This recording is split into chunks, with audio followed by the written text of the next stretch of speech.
but quite frustrating to a lot of people. It certainly is to me.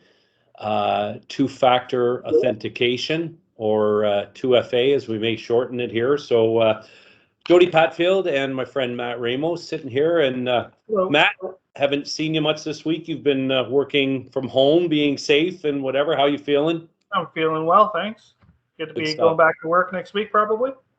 Hopefully. We miss you here. So what we want to talk about is something called two-factor authentication, and everybody has heard of it. Maybe everybody doesn't know what it is. What is two-factor authentication?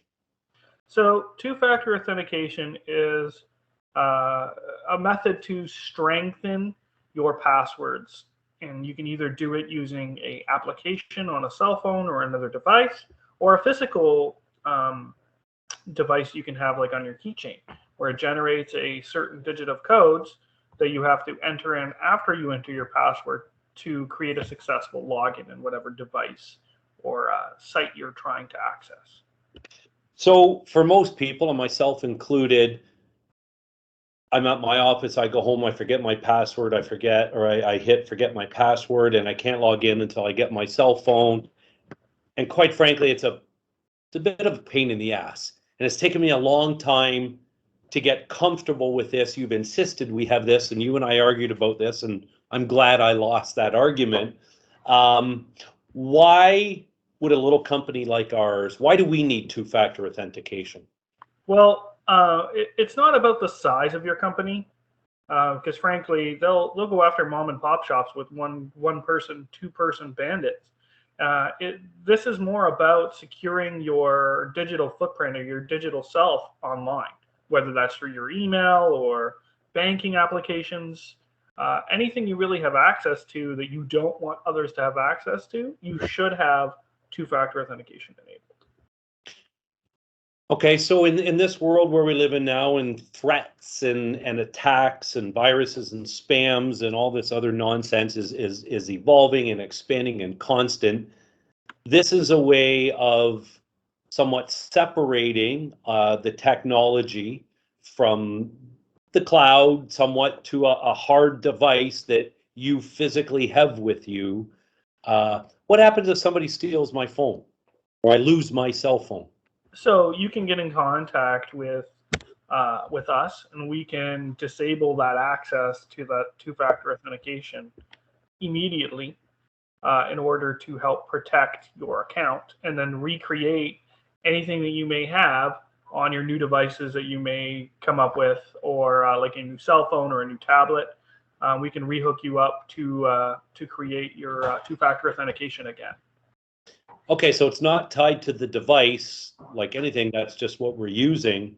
So for the frustration of having to learn a new process, and I just want it simple because I'm busy and it's Sunday night at 11 o'clock and I need to log into my email, is it worth, I hear your pup barking in the background. Yeah. Is it worth the hassle? Does it work?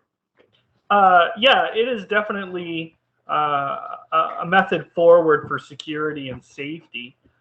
Is everything perfect? The answer is really no. But without having this enabled, then yes, you're definitely at risk, and you're more so at risk than someone who has it enabled. Okay, so activating or turning on two-factor authentication doesn't make me more likely to be targeted. It just means that I'm another level of protection with some direct security. Is that kind of right? Yeah, I would say it like this. They'll try to get into your account, recognize that you have two-factor authentication, and chances are they'll give up unless it's specifically targeted towards you. Okay. So again, what as we have these talks and as we learn this stuff, there's no golden ironclad, gold and iron don't go together, but there's no ironclad security plan. Like, bad stuff can happen no matter what, really, right? The only really way of making sure that you're 100% secure is to not be on the internet at all. Well, if people weren't on the internet, Matt, they wouldn't be seeing this video. So 100%. And 2FA, two-factor authentication, tends to sort of be associated with the Microsoft 365 accounts, but that's not exclusive. It's any uh, um, program or software or mail program. Is that correct? Yeah, the majority of the mail programs, so like G Suite, Office 365, they've all come up with a method for two-factor authentication. And any major software that has login capabilities really should have a method for you to be able to have two-factor authentication enabled and activated on any of their services. So, for example, we have it for our Office 365 products. We also have it for our remote tools that we use, and allow you to use for your business to remote into your offices. We use them there as well. You can also use them for VPNs and other types of services. Like your banking would be another big one that they would have. Most banks actually force you to have two-factor authentication in Canada, at least. I know that our American friends are a little more lax over there, but over here we're definitely really concerned about it, and that's a good step forward in protecting your account. Okay, and one final question here. Every time I log in, does it asks me for a code, right?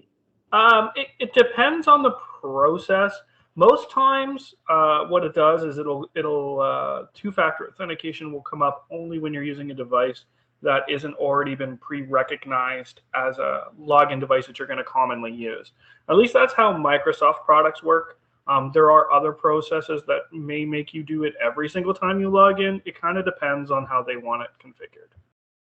Okay, understood. So, and Matt, as we have these talks and expand our knowledge, we certainly find that there's no straight answers or simple answers to any of this stuff. But this is some pretty.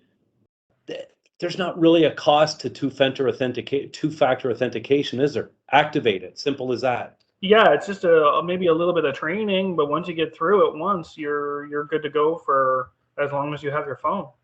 So if I'm a business and I don't have money to spend or don't want to spend money, this is a pretty simple, no-brainer process that can hopefully add a strong layer of protection for me with no cost.